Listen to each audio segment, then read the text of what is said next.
Hello everyone. तो आज हम लोग आए रहते हैं अंबिकापुर अपनी सहेली के साथ। हम लोग को कुछ सामान लेना रहता है तो आज, और साथ ही आदिवासी दिवस रहता है तो बहुत सारे लड़के लड़कियां डांस करते रहते हैं, बहुत डीजे लगा रहता है, बहुत भीड़ भाड़ देखने को मिलता है। और फिर उसके बाद हम लोग एक सहेली को और हम लोग को लेना रहता है तो हम लोग उसका वेट करते रहते हैं, उसको भी कुछ कुछ सामान लेना रहता है। फिर उसके बाद हम लोग आ जाते हैं V2 मार्केट, कुछ कुछ हम लोग शॉपिंग करते हैं।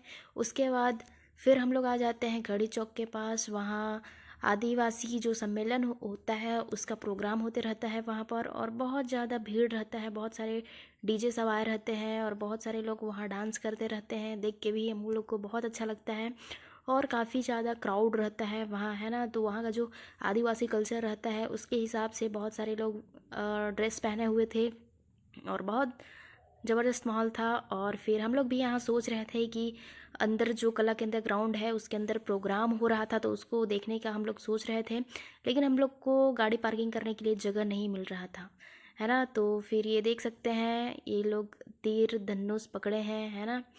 और फिर कुछ समय के बाद फिर हम लोग अपना गाड़ी पार्किंग करने जाते हैं। उसके बाद फिर हम लोग भी अंदर जाने का सोचते हैं। हम लोग को ऐसा सीन देखने को मिल जाएगा हम लोग सोचे नहीं रहते हैं। फिर कुछ समय के बाद हम लोग अंदर जाते हैं तो वहाँ देखते हैं बहुत सारा डीजे वहाँ पर पार्किंग किए रहते हैं और वहाँ बहुत सारा कंपटीशन होते रहता है तो उसका प्राइज डिस्ट्रीब्यूशन होते रहता है तो वो सभी को हम लोग देखते रहते हैं। उसके बाद बहुत सारे लड़के लड़कियाँ अंदर हम लोग को दिखते हैं। फिर उसके बाद कुछ बेवड़े भी नज़र आ जाते हैं, है ना। तो ये सबको देखते हुए फिर हम लोग और आगे बढ़ते हैं तो अंदर, थोड़ा अंदर जाते हैं तो वहाँ बहुत सारा सांस्कृतिक प्रोग्राम कुछ कुछ होते रहता है ना। तो वो सारा कुछ हम लोग देखते हैं, बहुत सारा फ़ोटो वीडियो सब बनाते हैं। और समय भी बहुत हो रहा था, हम लोग सोच रहे थे कि अंदर डीजे बजेगा तो डांस वगैरह हम लोग देखेंगे, है ना। लेकिन यहाँ जो प्रोग्राम हो रहा था वो ख़त्म हो ही नहीं रहा था, बहुत समय लग रहा था, है ना। और यहाँ इतना भीड़ था कि इंसान लोग को देख के हम लोग को एकदम चक्कर आ रहा था, है ना। और फिर हम लोग बस अपने में ही आपस में बात करके मज़े ले रहे थे। और इतने सारे लोग में हमको कोई भी हमारे जान पहचान के नहीं दिख रहे थे। हम लोग एक दूसरे से ही बस ऐसी बातें कर रहे थे, ऐसी टाइम पास कर रहे थे। वहाँ का प्रोग्राम देखते बहुत समय हो जाता है, फिर हमारा टाइम हो जाता है घर जाने का।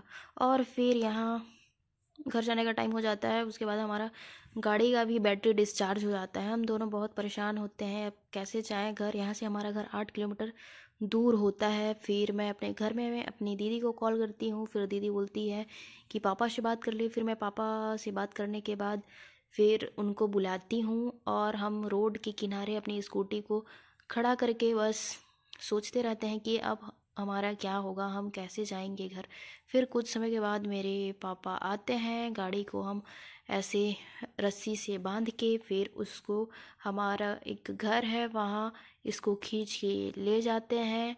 फिर स्कूटी को वहाँ हम लोग छोड़ देते हैं और हम लोग फिर पापा के साथ हम लोग घर वापस आ जाते हैं। तो थैंक यू सो मच। तो मिलते हैं नेक्स्ट ब्लॉग में।